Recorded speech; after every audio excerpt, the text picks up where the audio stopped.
Assalamualaikum warahmatullahi wabarakatuh.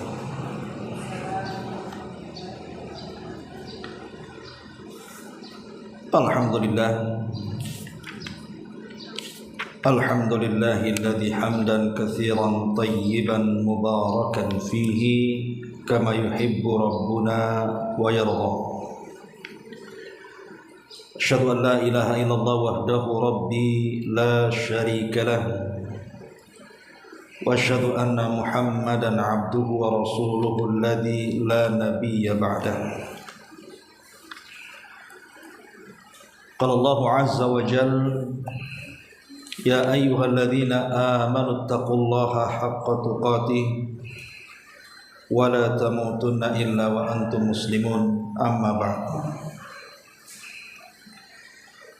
Kita lanjutkan kembali kajian kita, masih membahas kitab 175 Jalan Menuju Surga,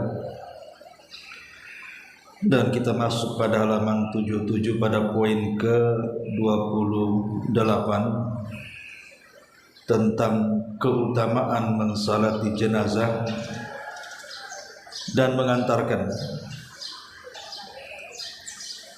Baik, kita akan baca hadisnya. Rasulullah sallallahu alaihi wasallam bersabda, "Man shalla ala janazatin wa lam yatba'ha falahu qiratun fa in tabi'aha falahu qiratan."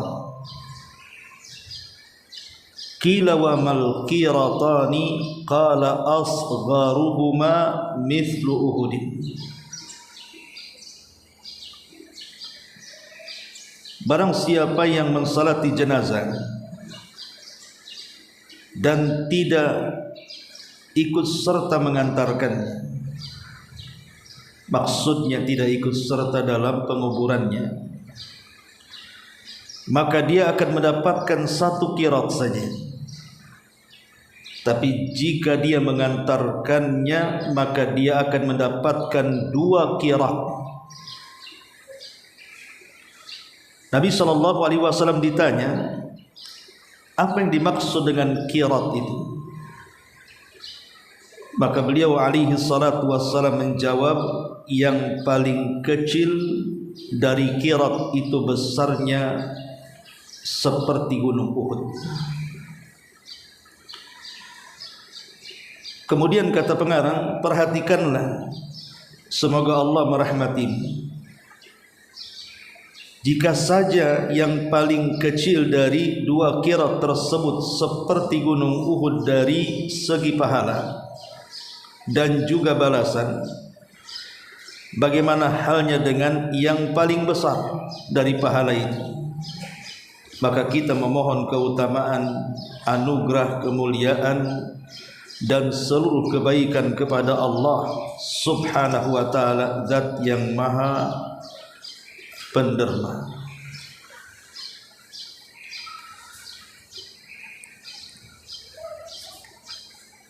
Kemudian pada poin ke-29, karena ada kaitannya juga, kita baca juga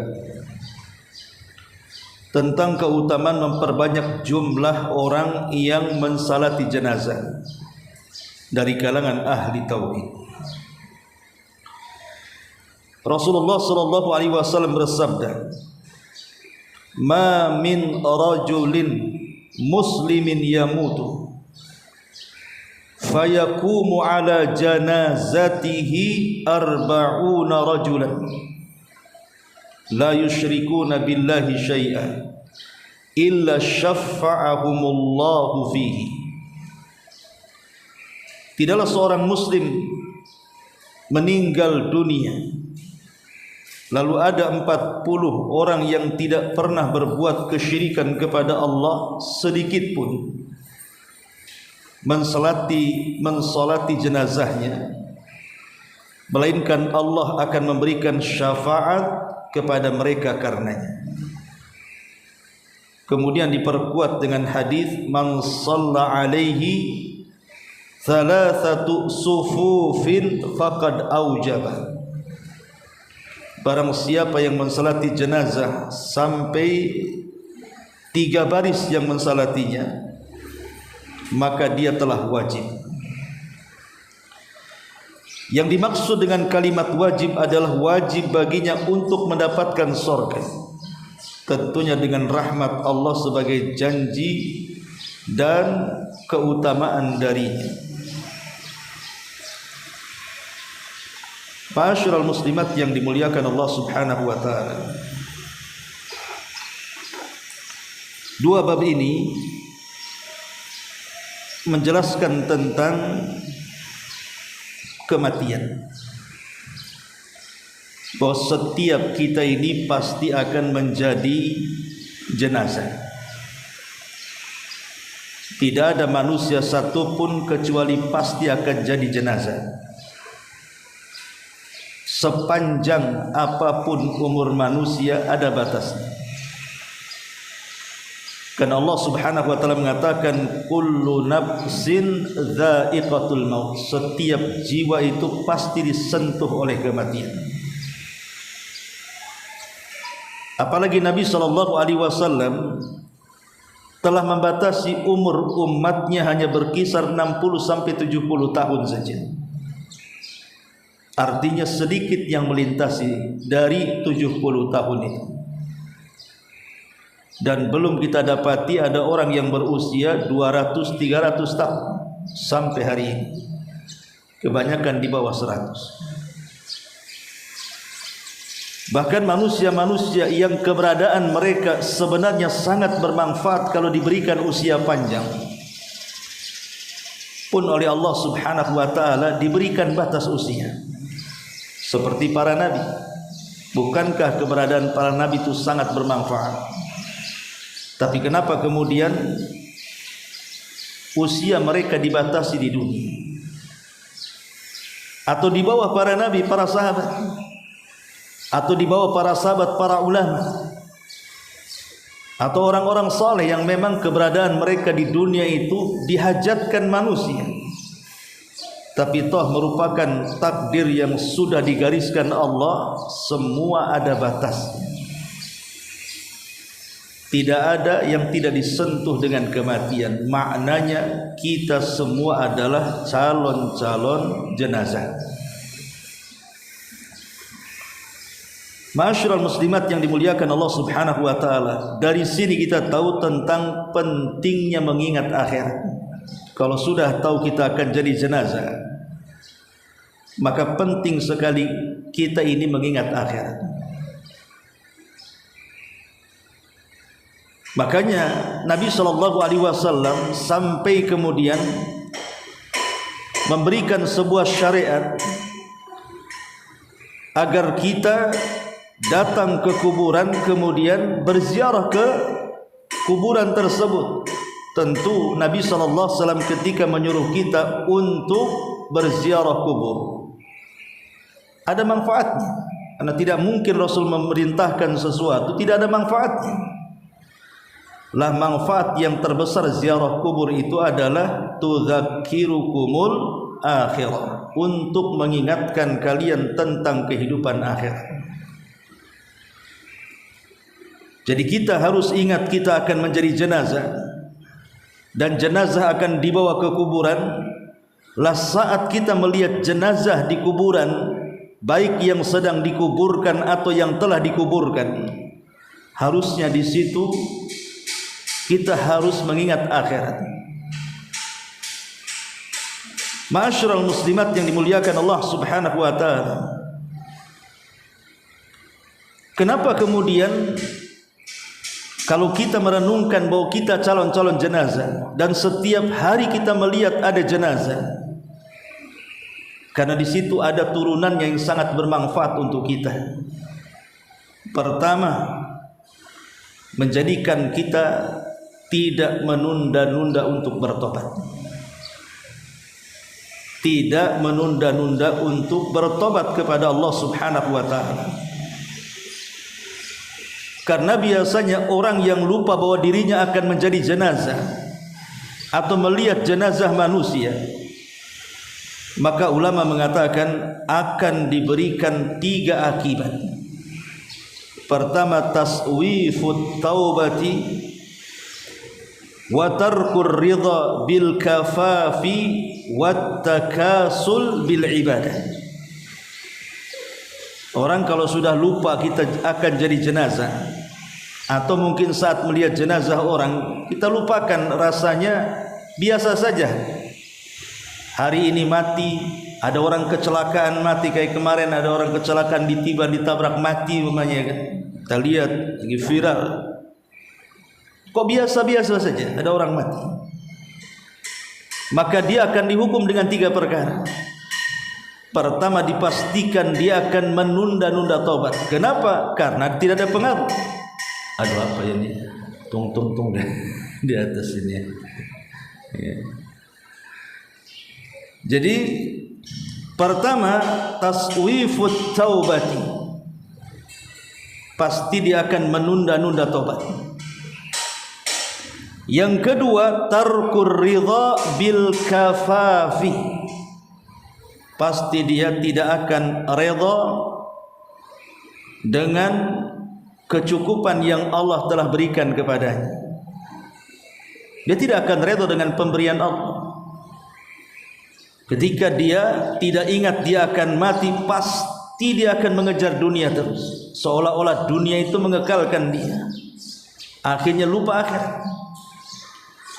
Atau yang ketiga, at-takasul, jadi malas jadinya kan untuk beribadah, karena dia pikir dia tidak akan jadi jenazah. Tetapi orang yang berfikir bahwa dia adalah calon-calon jenazah, dipastikan dia segera bertobat. Dia akan redha dengan pemberian Allah, karena ada pemberian yang jauh lebih baik setelah kematian berupa surga, dan dia tidak mungkin malas dalam beribadah. Kemudian juga ini yang turunan yang pertama, kalau orang mengingat bahwa kita akan jadi jenazah itu, mengingat akhirat, dari mengingat akhirat itu arti kemudian kita segera bertobat. Kemudian yang kedua, ar-raghbatu fit ta'ati wal ibadah wat tazawwud minal khair, maka dia akan lebih semangat lagi untuk melakukan ketaatan dan ibadah, dan berbekal dalam kehidupannya dengan bekal kebaikan. Dan Allah Subhanahu wa taala mengatakan, wa tazawwadu fa inna khairaz zadi taqwa, berbekalah kalian karena sebaik-baik bekal adalah ketakwaan kepada Allah Azza wa Jalla. Bahkan lebih daripada itu, akan dihilangkan banyak penyakit hati dari kita. Orang yang senantiasa berfikir bahwa dia akan jadi jenazah, atau saat melihat jenazah orang, maka itu akan banyak menghilangkan penyakit hati. Contohnya hasad. Buat apa kita hasad? Kita juga akan mati, dia juga akan mati. Atau terlampau mencintai dunia. Apalah dengan dunia? Kata Nabi SAW, mali walid dunia, nggak ada urusan saya dengan dunia, kata Rasul. Bahkan bisa menghilangkan kibar, kesombongan. Lihat Qarun yang sombong dengan kekayaannya, kemana Qarun hari ini? Mati. Lihat Namrud, satu di antara penguasa dunia, dengan kesombongannya. Di mana Namrud? Mati. Mana Qarun? Mana Namrud? Bahkan Fir'aun yang mengatakan ana rabbukumul a'la, saya Rabb kalian yang paling tinggi. Di mana sekarang Fir'aun? Mati, konon jadi mumi di Mesir katanya. Dari sini kita tahu bahwa mengingat bahwa kita akan jadi jenazah itu, hati kita akan tenang dan hilang penyakit-penyakit hati dari ujub dan yang semacamnya. Bahkan boleh jadi penyebab kita ini menjadi husnul khatimah. Kita akan menjadi husnul khatimah, baik kematian kita. Kalau kita terus memikirkan kita akan jadi jenazah, boleh jadi itu sebab kita diwafatkan husnul khatimah, karena sebab-sebab yang sebelumnya tadi. Tidak mungkin orang calon jenazah itu dipastikan dia akan segera bertobat, akan redha dengan pemberian, tidak malas dalam beribadah, menghilangkan banyak penyakit hati yang akhirnya boleh jadi penyebab husnul khatimah. Ma'asyiral muslimat yang dimuliakan Allah Subhanahu wa taala. Di dalam poin yang ke-28 di sini, Nabi sallallahu alaihi wasallam ingin menjelaskan kepada kita tentang keutamaan memperlakukan jenazah. Bahwa kalau kita ini memperlakukan jenazah dengan baik, kita muliakan dan kita hormati jenazah itu, maka Allah Subhanahu wa taala akan beri imbalan yang besar. Dengan cara apa? Dengan cara memandikan, mengkafankan, kemudian menyalatkan dan menguburkan. Dan minggu yang lalu kita sudah menjelaskan tentang keutamaan memandikan dan mengkafankan. Lah di sini kita masuk keutamaan orang-orang yang mensalatkan jenazah. Apa keistimewaannya? Nabi mengatakan, man shalla ala janazatin, barang siapa yang mensalati jenazah. Mungkin kalau kita di Batam ini jarang mungkin ya mensalati jenazah itu. Ya kadang mensalati dalam setahun, kadang tidak. Tapi kalau ibu pernah umroh atau pernah haji, saya yakin ibu akan setiap hari 5 kali itu menyolatkan jenazah itu kan? Baik di Masjidil Haram atau di Masjid Nabawi. Setiap hari ada orang meninggal, bahkan setiap solat wajib, selepas solat wajib ada solat mayat. Terkadang ada sebagian orang yang berangkat ke sana tidak mengambil kesempatan. Jadi ketika habis sholat wajib malah tidak ingin menyalatkan jenazah, malah dudukkan gitu kan. Ini kesempatan sebenarnya. Bayangkan apalagi kalau itu letaknya di Masjidil Haram. Sekali kita mensalatkan jenazah itu sama dengan 100.000 kali kita menyalatkan jenazah. Satu kali saja kita menyalatkan jenazah berarti sama dengan 100.000 kali. Sementara pahalanya kata Rasul, walam yatba'ha falahu qirat, maka dia akan dapat qirat. Paling kecil qirat itu kata Rasul seperti gunung Uhud. Berarti kalau kita menyalatkan 1 kali jenazah di Masjidil Haram itu, maka sama nilainya dengan kita mendapatkan pahala sebesar gunung Uhud 100.000 kali. Itu 1 kali loh ya. Sementara di sana itu hampir setiap sholat 5 waktu ada sholat jenazahnya tuh. Berarti 100.000 kali 5 dalam sehari saja. Gimana kalau di sana ibu sampai berhari-hari tinggal di Mekah dan ikut sholat jenazah? Sudah nggak kebayang tuh bagaimana besarnya pahala. Oke lah, kita tidak jauh-jauh mungkin sholat di sana. Kita sholat di kampung kita di sini di Batam, maka kita akan mendapatkan 1 qirat. Pertanyaannya, belum tentu setiap hari kita mendapatkan pahala sebesar gunung Uhud. Amalan apa yang bisa mendapatkan pahala sebesar gunung Uhud coba? Belum tentu kita mendapatkannya. Makanya kalau ada kemudian kemalangan, orang meninggal dunia, maka jangan sia-siakan. Ini kesempatan yang jarang didapat. Maka jangan malas ikut menyolatkan. Kalaupun wanita, kalau soal mengiringi jenazah memang ada hadisnya. Ada yang mengatakan makruh, ada yang mengatakan haram ya, bagi wanita kan itu. Tapi minimalnya solat kan tidak dilarang. Boleh kita menyolatkan jenazah baik laki-laki ataupun perempuan, karena pahalanya falahu qirat, maka dia akan mendapatkan 1 qirat.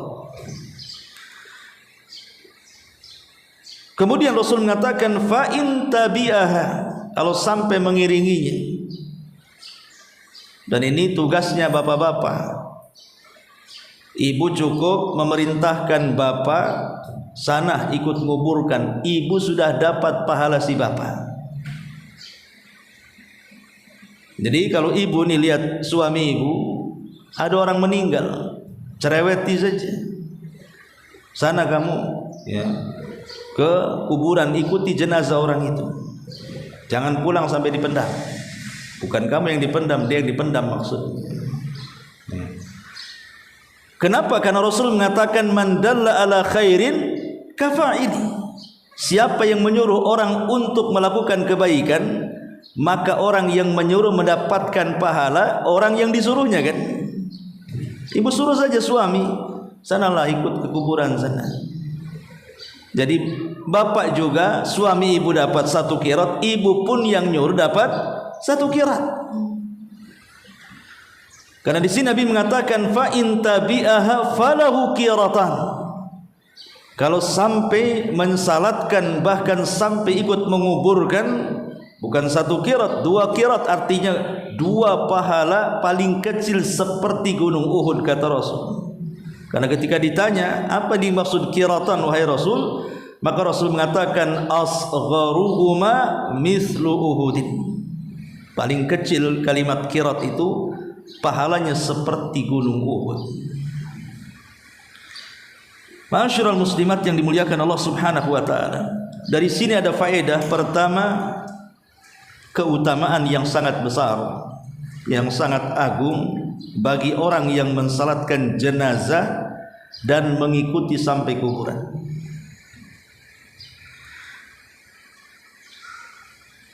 Kemudian yang kedua, bahwa di dalam sholat jenazah itu dan juga mengiringi kita ke kuburan untuk mengantarkan jenazah dikubur, ini bentuk ihsan kita kepada orang yang mati. Ini bentuk kebaikan kita kepada orang yang meninggal. Karena biasanya al-jaza min jinsil amal. Namanya balasan itu disesuaikan dengan amalannya. Kama tadinu tudan. Sebagaimana kita ini memperlakukan manusia dengan sesuatu, maka manusia juga akan memperlakukan dengan perlakuan yang sama yang kita perlakukan kepada manusia. Kalau kita tidak pernah mensalatkan jenazah, mengikuti jenazah sampai kubur, jangan sampai salahkan kalau kita mati tidak ada yang menyalatkan kita, tidak ada yang mengantarkan kita ke kuburan, karena kita tidak pernah berbuat baik kepada orang yang meninggal. Dan itu secara otomatis.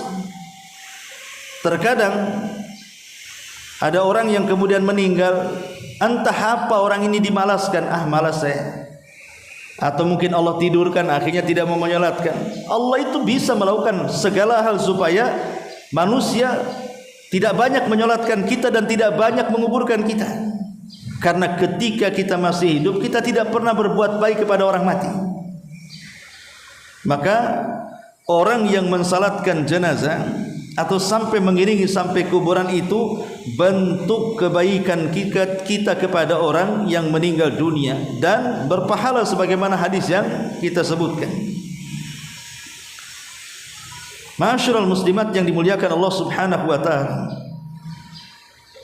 Dan di sini ada 2 perkara kalau kita ingin mendapatkan pahala yang sangat besar. Pertama menyolatkan, yang kedua menguburkan. Kemudian juga yang ketiga tentang karamatul muslim, bahwa seorang muslim itu kemuliaan. Seorang muslim itu memiliki kemuliaan di hadapan Allah Subhanahu wa taala, baik dia hidup ataupun mati. Seorang muslim itu mulia di hadapan Allah, apakah dia hidup ataukah dia mati. Bukti bahwa seorang muslim itu sampai kepada taraf kematiannya dimuliakan Allah Subhanahu wa taala, Allah berikan pahala kepada kita. Kalau ada orang mati kemudian kita mandikan, kita kafankan, Allah berikan pahala kepada dia. Kemudian kita solatkan, kemudian kita kuburkan, Allah berikan pahala. Lah ketika Allah berikan pahala, itulah bentuk Allah memuliakan seorang muslim, padahal dia sudah mati padahal. Tetapi Allah Subhanahu wa taala mengajak kepada yang hidup, kalau engkau mau mengurus jenazah ini seolah-olah seperti itu, nih aku kasih hadiah 1 qirat kalau hanya salat. Kalau sampai menguburkan 2 qirat. Nah, ini bentuk apa namanya? Kemuliaan. Bahwa kita ini dimuliakan oleh Allah Subhanahu wa taala. Ma'asyiral muslimat yang dimuliakan Allah Subhanahu wa taala, tetapi walaupun demikian, bahwa kadar pahala itu ditentukan dengan kadar amal. Kadar pahala itu ditentukan dengan kadar daripada amalan. Ini di antara faedah hadis yang kita pelajari. Kemudian hadis yang kedua, hadis ke-29, Nabi SAW, kalau tadi keutamaan bagi orang yang mengurus jenazah, ini terbalik, keutamaan bagi jenazah, bagi kita calon-calon jenazah ini. Bagaimana caranya jenazah ini mendapatkan dan meraih keutamaan dan kemuliaan di sisi Allah? Nabi mengatakan, ma min rajulin muslimin yamutu fayaqumu ala janazatihi arba'una rajulan la yusyrikuna billahi syai'an illa syafa'ahumullahu fihi. Tidaklah seorang muslim meninggal lalu ada orang yang mensalatkan sebanyak 40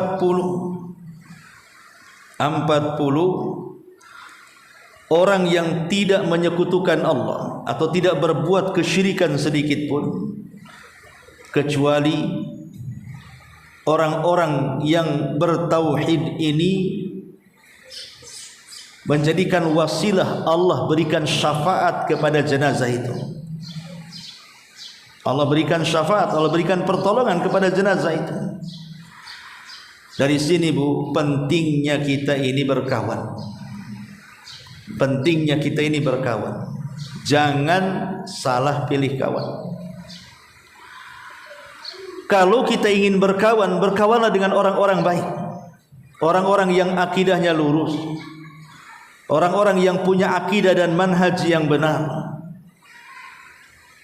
Kemudian berbuat baiklah kepada mereka, supaya saat kematian kita ini, maka kawan-kawan kita ini memiliki rasa kasihan dengan kita. Akhirnya mereka pun ikut bela sungkawa dan ikut mensalatkan kita.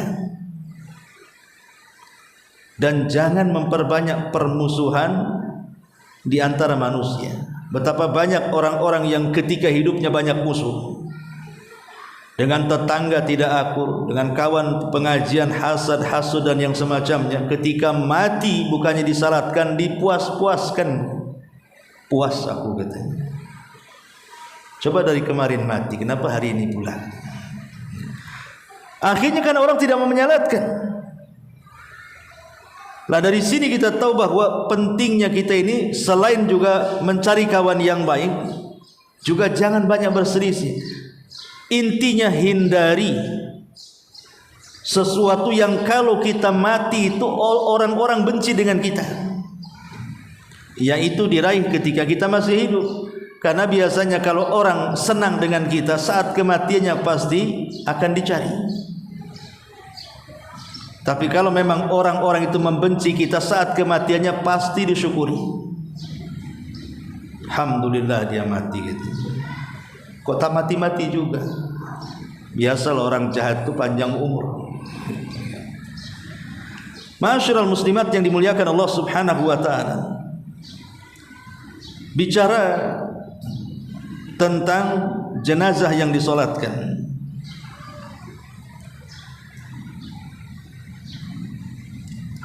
disebutkan oleh para ulama bicara tentang masalah ini.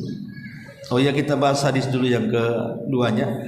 Man shalla alaihi thalathatu sufufin. Dalam riwayat tidak menunjukkan 40 orang. Yang penting 3 saf. Makanya disunahkan, Bu, menyolatkan jenazah itu walaupun 3 orang, maka buat 3 saf. Walaupun satu. Jangan berjejer satu. Ya, walaupun 3 orang. Karena di sini Nabi mengatakan apa? Man shalla alaihi thalathatu sufuf. Barang siapa yang menyolatkan jenazah 3 saf. 3 saf itu maksudnya saf pertama, saf kedua, saf ketiga gitu ya. Walaupun 3 orang, ya, disunahkan tuh. Maka Nabi mengatakan faqad aujabah, maka dia telah wajib masuk surga. Tapi tentu maksudnya di sini adalah saf itu kan menunjukkan banyaknya orang yang menyalatkan. Namanya satu saf di masjid di sini banyak kan itu. Atau boleh kita maknai bahwa kalau yang menyalatkan jenazah itu 40 orang, maka 40 orang itu harus dibagi 3 supaya menjadi 3 saf. Kalau memang membeludak, maka boleh kita lebih dari 3 saf, gunakan angka-angka ganjil, 5 saf, 7 saf gitu ya. Karena Nabi SAW bersabda bahwa Allah itu sangat menyukai yang ganjil. Di antara faedah hadis ini, pertama, di sini ada kemuliaan jenazah.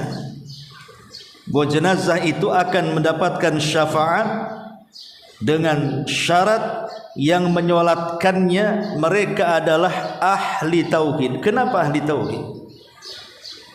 Karena biasanya ahli tauhid ketika mensalatkan jenazah pasti dengan ikhlas dia akan mendoakan kebaikan bagi si jenazah. Orang-orang yang mentauhidkan Allah Subhanahu wa taala, maka dia pasti ikhlas ketika mendoakan si jenazah tersebut. Tapi di luar ahli tauhid belum tentu mereka ikhlas. Boleh jadi mungkin malah dibuatnya kesyirikan kepada Allah Azza wa Jalla. Kemudian yang kedua, jenazah di sini ada 2 macam. Namanya jenazah itu kan ada 2 macam. Ada yang untung, ada yang buntung. Maknanya ada jenazah itu ketika dia jadi jenazah dia akan mendapatkan kebahagiaan saat kematiannya, saat setelah kematiannya. Tetapi ada yang tidak mendapatkan kebahagiaan. Makanya di sini disebutkan kalau memang dia disolatkan oleh orang-orang yang ahli tauhid dan dia juga orang baik, beruntunglah dia. Tapi kalau jenazah ini bukan ahli tauhid, yang menyolatkannya juga sama-sama bukan ahli tauhid, maka mafhum kebalikan daripada hadis ini berarti Allah tidak akan berikan syafaat kepada dia. Ada sebuah kisah di zaman Nabi. Lewat satu jenazah, Nabi SAW melihat orang-orang memuji jenazah itu. Maka Rasul mengatakan wajabat. Kemudian keesokan harinya datang lagi jenazah. Rasul melihat manusia mencaci maki dengan bencinya. Rasul tetap mengatakan wajabat. Sehingga para sahabat mengatakan, ya Rasulullah, kemarin ada jenazah, semua orang memuji dia karena kebaikannya, semua orang memuji dia karena kesolehannya. Kau mengatakan wajabat? Wajib, kata Rasul. Sementara hari ini kau lihat jenazah di mana manusia mencaci maki dengan lisan-lisan mereka karena kebenciannya kepada jenazah itu, Anda juga mengatakan wajabat. Wajib. Apa makna wajabat itu, wahai Rasul? Maka Rasul mengatakan, adapun jenazah yang pertama wajabat lahul jannah, Adapun yang kedua wajabat lahun nar. Adapun jenazah yang pertama wajib dia masuk surga. Karena saat kematiannya dipuji manusia, dan tidak mungkin seseorang dipuji banyak manusia kecuali dia orang baik. Tapi yang kedua kata Rasul wajabat lahun nar, maka orang itu wajib masuk neraka. Kenapa Rasul mengatakan wajib masuk neraka? Karena ketika jenazah ini diiring ke kuburan, semua manusia mencaci maki dia. Tidak mungkin banyaknya orang mencaci maki jenazah itu kecuali ketika saat hidupnya pasti dia tidak pernah berbuat baik. Pasti ketika hidupnya dia tidak menjadi orang saleh, makanya dicaci maki oleh manusia. Maka tadi saya sudah katakan, sebelum kita menjadi jenazah, perbaiki hubungan kita dengan Allah. Yang kedua, perbaiki hubungan kita dengan manusia. Karena tidak cukup kita ini memperbaiki hubungan kita dengan Allah saja. Mungkin ibu rajin sholat, rajin ke pengajian, rajin sedekah, rajin zikir, rajin baca Quran, tapi boleh jadi mungkin lisan ibu menyakiti tetangganya dengan gibahnya, dengan hinaannya, dengan buliannya, dengan fitnahnya, mencari-cari auratnya dan begitu seterusnya, Bu. Banyak kok ada orang yang secara ibadah dia baik, ketika meninggal nggak mau orang menyolatinya. Alasannya apa? Ngapain saya nyolati dia, katanya. Saya sakit hati. Kenapa sakit hati? Saya difitnah dulu, saya dicaci dulu, saya digibah dulu, dan begitu seterusnya kan. Ataupun sebaliknya, boleh jadi dia baik dengan tetangganya, baik dengan kawan-kawannya, baik dengan orang-orang yang lainnya, yang dekat ataupun yang jauh. Dari anak kecil, orang dewasa sampai orang tua, dia baik akhlaknya, tapi tidak pernah ibadah. Salat ya tidak, puasa Ramadan ya tidak. Sebaik apapun pasti Allah akan tanamkan di hati manusia kebencian. Ngapain dia seumur hidupnya enggak sholat, kok sekarang sudah mati mau disolati? Ngapainlah seumur hidupnya dia tidak membaca Quran, kok saya pula disuruh baca Quran? Ngapain hidupnya dia aja tidak pernah berdoa, sekarang udah mati minta pula didoakan? Nah, ini yang harus dipahami, bahwa orang yang menghubungkan dengan hablum minallah dan hablum minan nas, hubung kait kita dengan Allah dan hubung kait dengan manusia, ibadahnya top markotop, kemudian juga muamalahnya juga baik, insya Allah. Kalau kita meninggal, dipastikan jenazah kita ramai yang menyolatkan, pasti. Kalau kita hubungan baik dengan Allah dijaga, hubungan baik dengan manusia dijaga, mungkin dari jauh saja pasti menyolatkan. Saya punya kisah di kampung. Kita tahu bahwa di kampung kan umumnya orang-orang itu banyak melakukan penyimpangan dari sunnah Nabi SAW. Hampir satu kampung itu banyak melakukan bid'ah lah istilahnya kita. Jadi ada salah satu ikhwah, salah satu orang yang sudah hijrah, dia berusaha istiqamah. Ya, alhamdulillah istiqamah, salatnya dijaga. Kemudian ibadah-ibadah yang lainnya juga dia jaga. Bahkan dulunya dia kerja di salah satu bank, dia keluar karena itu riba. Walaupun ketika dia menggunakan pakaian cingkrang, janggut, wah macam-macam tuduhannya. Tapi kalau ada kerja bakti di kampung, dia tidak pernah absen. Dan selalu bawa gorengan, dan selalu bawa cangkul, dan dia yang paling depan. Qadarullah meninggal ikhwan ini. Ceritanya, subhanallah, hampir satu kampung nyolati dia. Padahal di masa hidupnya dibilang apa? Ini sesat, katanya. Orang sesat, karena ibadahnya berbeda. Dibilang sesat.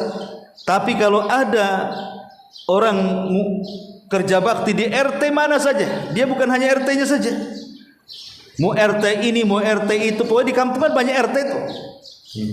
Terkadang dia cari-cari di sana, ada kerja bakti nggak di sana, datang dia bawa gorengan, bawa cangkul, ikut.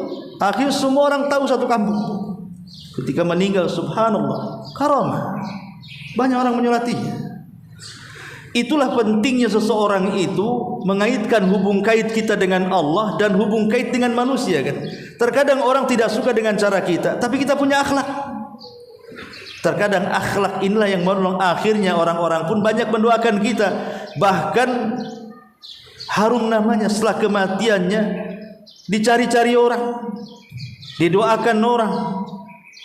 Ini penting ya, karena kalau kita meninggal, siapa yang tahu kita disolatkan orang baik atau orang jahat, orang yang bertauhid atau orang yang tidak bertauhid, kalau semasa hidupnya kita tidak pernah berbuat baik. Maka inilah diantara perkara yang harus kita jaga, hubung kait kita dengan Allah dan juga hubung kait kita dengan manusia. Saya kira dua bab ini dulu sebelum saya tutup. Silahkan kalau ada yang bertanya.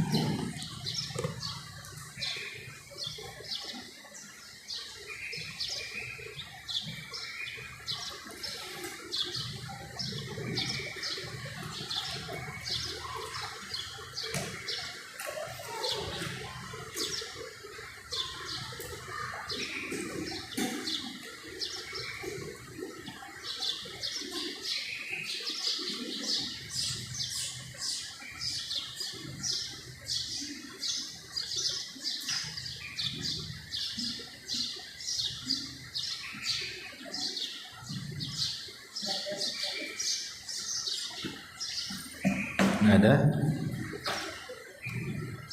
Kalau nggak ada, kita tutup saja.